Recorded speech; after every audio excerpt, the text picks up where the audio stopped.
I just want to take a moment to welcome you to our performance, our world premiere performance of Pop. Thank you all for coming. Thank you, 8th grade musicians, for being part of this. We appreciate you being in the audience. I'm sure all of you know me, but in case you don't, my name is Sue Oakley. I'm the band director here, and it's really been a privilege to work with the American Composers Forum on this project this spring. So I'm going to have Laura Kreider from the American Composers Forum come up and tell you a little bit about what they do and what this is about. Laura?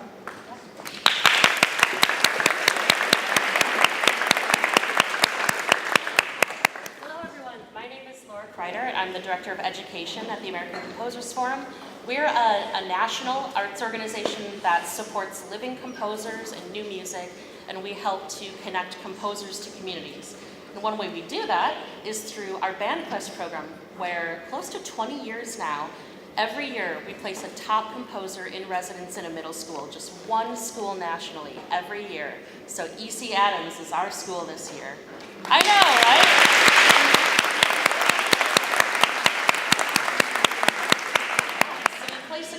This year it's Tawnie Olson into a middle school. They get to workshop and do a world premiere of the first ever performance of Pop.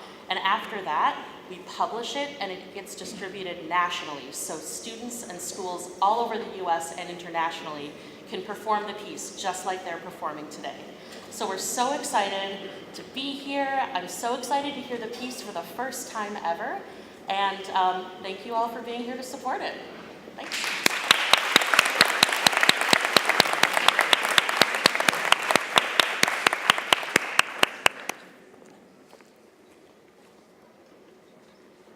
Just to give you an idea of what to expect, we're going to play the piece so you can hear it, and then we're going to invite Tawnie Olson, the composer, to come up, talk a little bit about her work and her process, and then we'll play it again so you can hear all those little jewels that are hidden in there.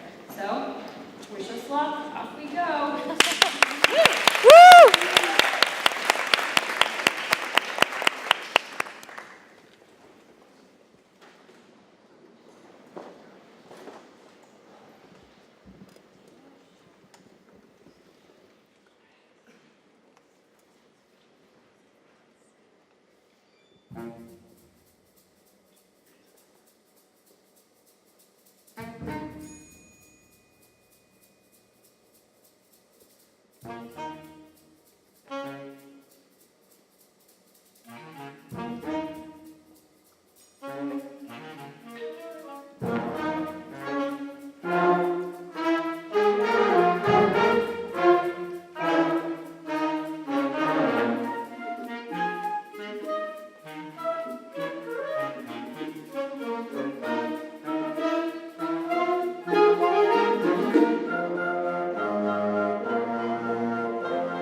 Hi, everybody. I'm going to talk a little bit about my piece today.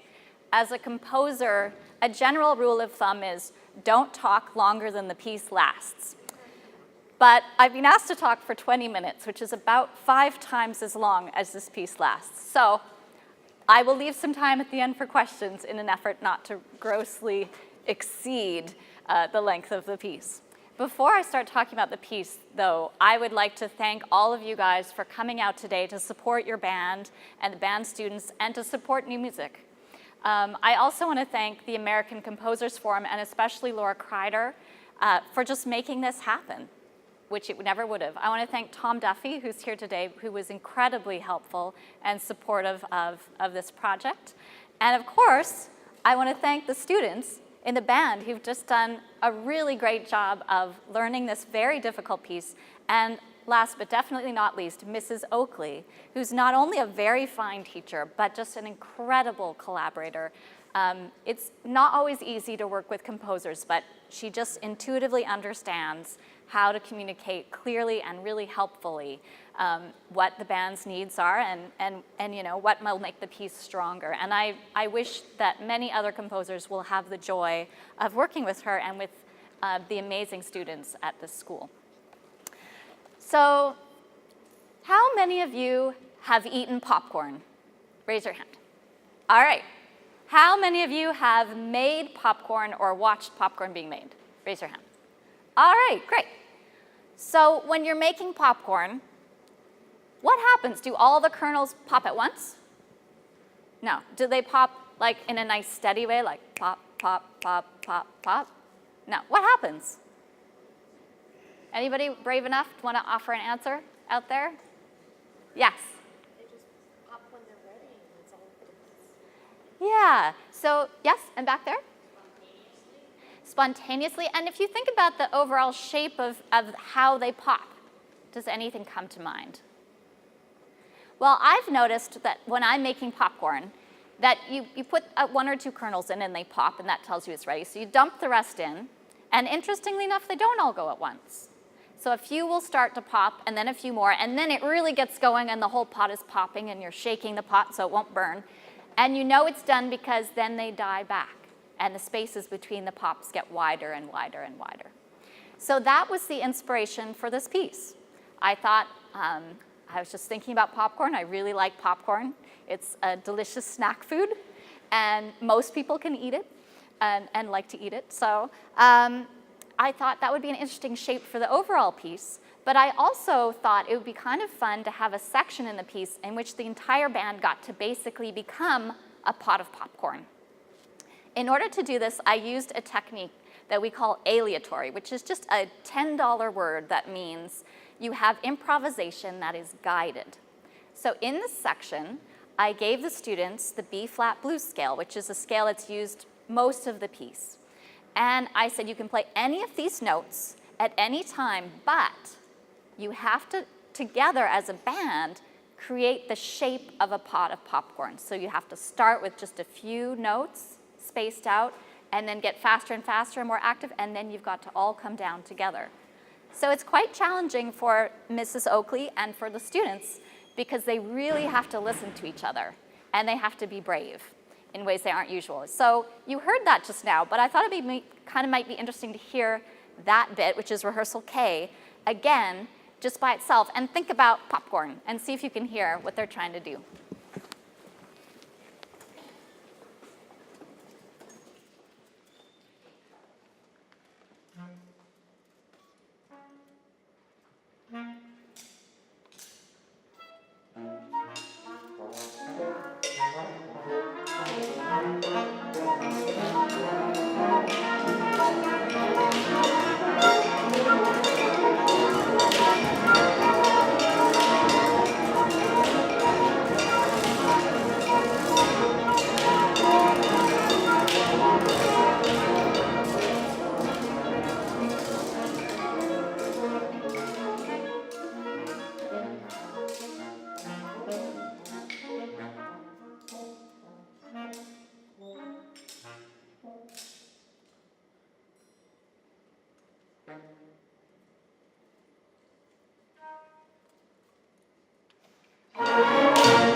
So that is one way in which popcorn gets incorporated into this piece. Another way is the overall shape of the whole piece.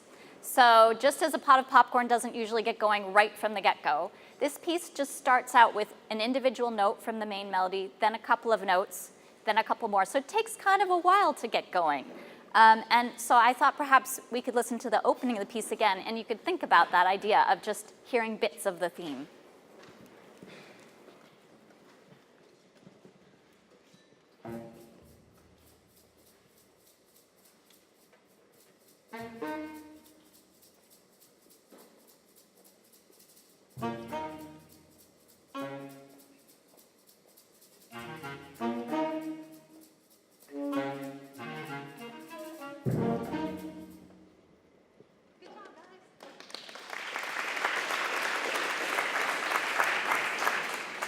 Okay, so that's one way of looking at the shape of a piece. Another way, once I had this idea, is I had to come up with a form for the piece.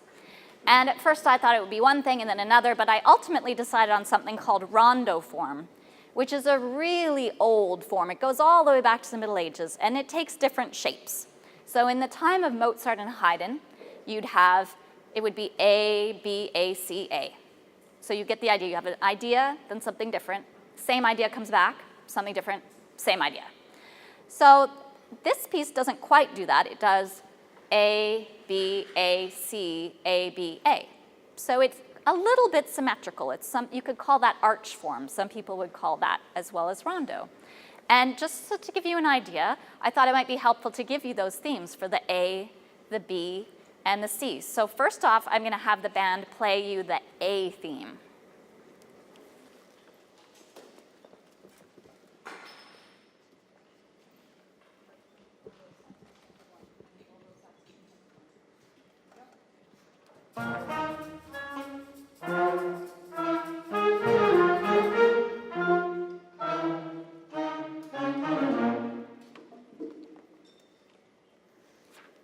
And now I'm going to have them play the B theme.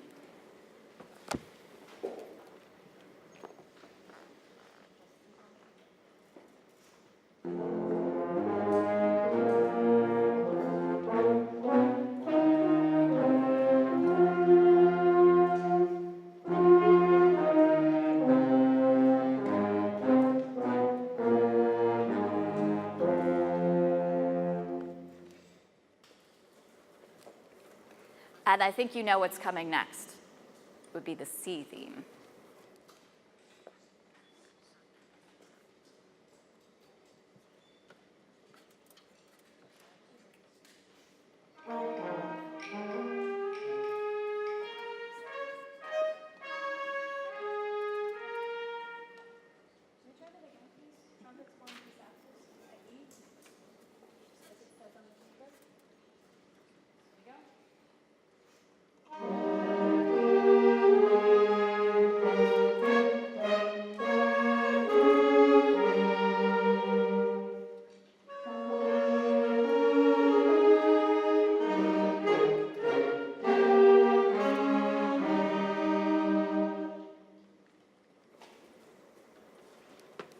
So if you'll bear with me now, I'm going to get a little bit technical on you. So when you're a composer and you have these ideas, you don't want to just repeat them over and over. Like the theme involves repetition, the form involves repetition. So the A section is going to come back a couple times. The B section will happen twice. And rather than just having the same thing over and over with no change, it's my job as a composer to switch things up and make them interesting. And I tried to do that in a lot of ways in this piece, and I'm only going to tell you 3 things that I did, so it's okay. Hold it, you can get through this. So the first thing that I did was I used something called imitation, also known as canon. So if you've ever sung Row, Row, Row Your Boat, you know how when you get to Merrily, Merrily, Merrily, the next person sings Row, Row, Row Your Boat, and you can sing together. That's a canon. So you already know what this is. So the first thing that I did, or one of the first things I did to sort of develop my theme was I thought, well, what would happen if my theme was a canon? And in this case, my canons are pretty close together. So it's sort of like you sing row, row, and the next person comes in on row, row, which is fun to listen to and a little bit tricky to play, but these guys are doing really well at it. So I would like to hear everybody at rehearsal C.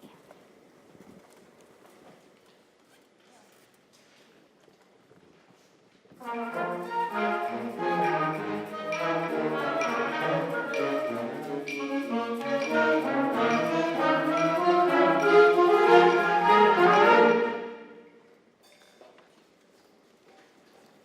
job, guys. Okay, so that's one way that I developed the ideas. Another way is through something called an additive process. So today is my day for $10 words that actually have very simple meanings. Additive process means that what I did is I took my melody and I asked them to play the first note of the melody, then the first note and the second note, then the first note, the second note, the third note, and so you get the idea. And I did this fairly strictly at the start, and then I had some fun and I didn't hold myself to it too carefully. So you might or might not be able to hear this. We're going to have people play at rehearsal D.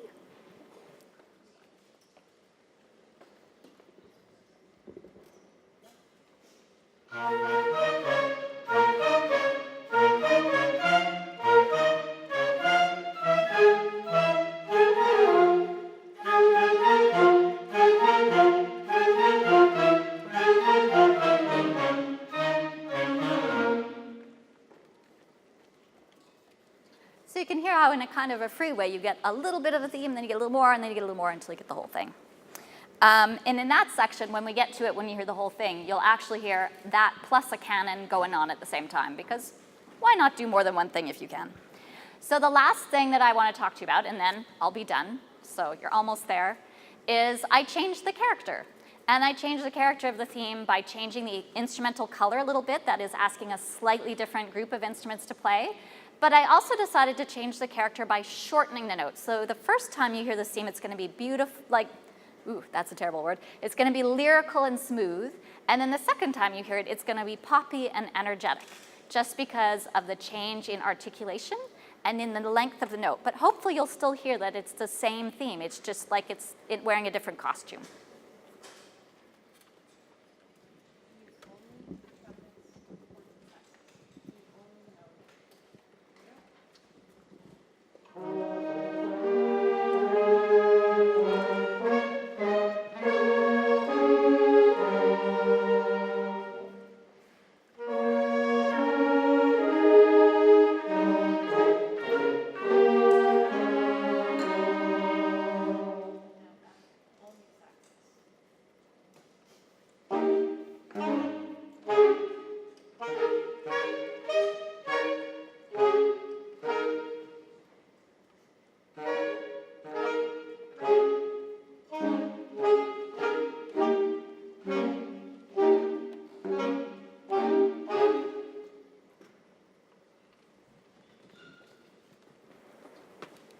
All right, so I think I've spoken enough. Do we have time for a question, or do we need to, yeah? All right, does anybody out there have a question about the piece, or how it came together, or about composing anything music related? Anyone brave enough? Yes. Do you continue to evolve this piece past this point? Yes, there will continue to be some revisions and polishing as we prepare it for publication, for sure. Other questions? Yes. I really enjoyed the contrast of the rests, or the space in between the notes, and the silence, as opposed to the sound. Was that, could you expand on that? Sure. Well, sure. The rests are actually harder than the notes. And if any of you have played music, you know that actually rests can be much harder and much scarier than notes. And in this piece, that's especially true, because the rests are playful, which means they aren't always predictable when you're playing them or listening to them. And that's sort of part of what's meant to be the fun of the piece, but it can also be a little scary for the performers. Hopefully not too scary. And you guys are doing a really good job of them, by the way. So yeah, it's definitely silence is as important as sound whenever you make music. And in this piece is no different from any other piece in that regard. So thank you for that really perceptive observation. Anyone else? Yeah. How long did it take you from concept to creation of the piece? Oh, well, I don't know. Let's see. We started the duration from concept to creation of the piece. I think were we put in touch in January or February? Might have been February? I think so. We got in touch in February, and the piece was done in April, as I believe, mid-April. So that's about how long it went from. Even sooner than that. Yeah. You had a draft to me before we went on April break. Yes, I had a draft before April break, and then we had the completed thing, I think, after that. So there was a lot of backing and forthing between me and Mrs. Oakley. So even when you heard those melodies, she got early drafts of those melodies and other versions of them, because I was really scared that I was going to write something too hard. And so I kept saying, well, I can make this easier, I can make this easier. And she said, no, I think we can do it, I think we can do it. And so I said, all right. And I wrote a piece that's really hard, and I thought, oh, well, I'm going to write the best piece I can, and I'll send it to her, and she'll tell me to make it easier. And then she didn't tell me to make it easier. So these kids have worked really hard. And as a composer, it's just a real treat for me to be able to actually write what I want. Do we have time for more questions, or do you guys need to play? Claire, what time is it? Need my time. What time is it? Oh, So- we've got time. Yeah. Okay, so yes, one more question? I just want to know what your primary instrument is, and is it a wind instrument? My primary instrument? Yeah.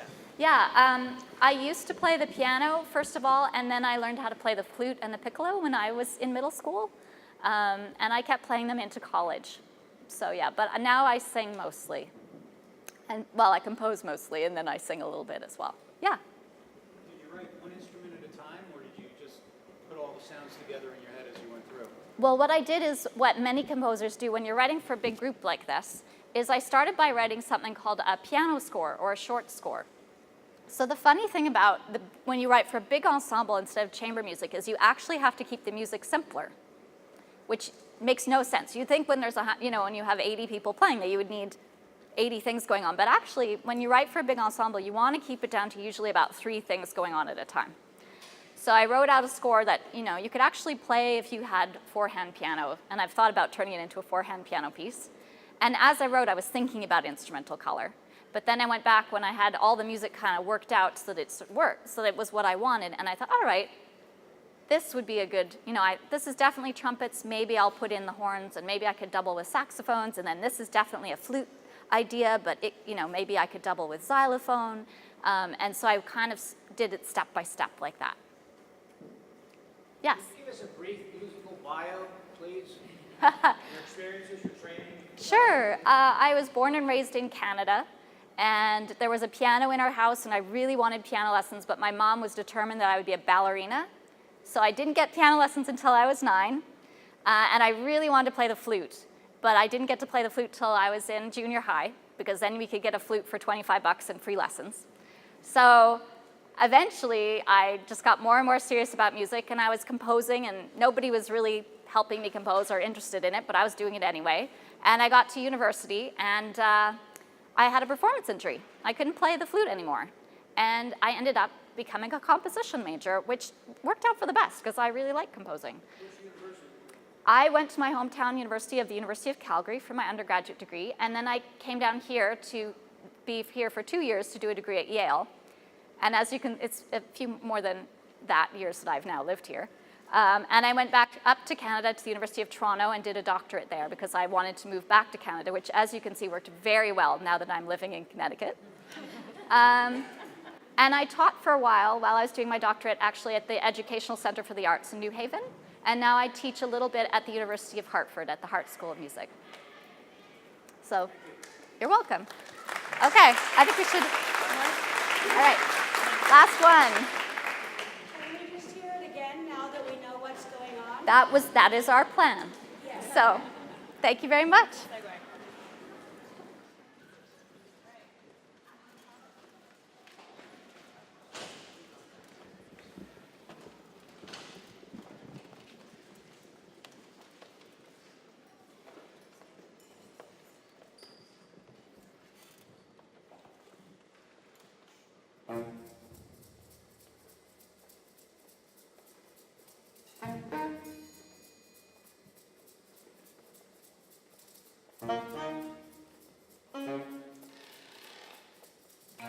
Thank you.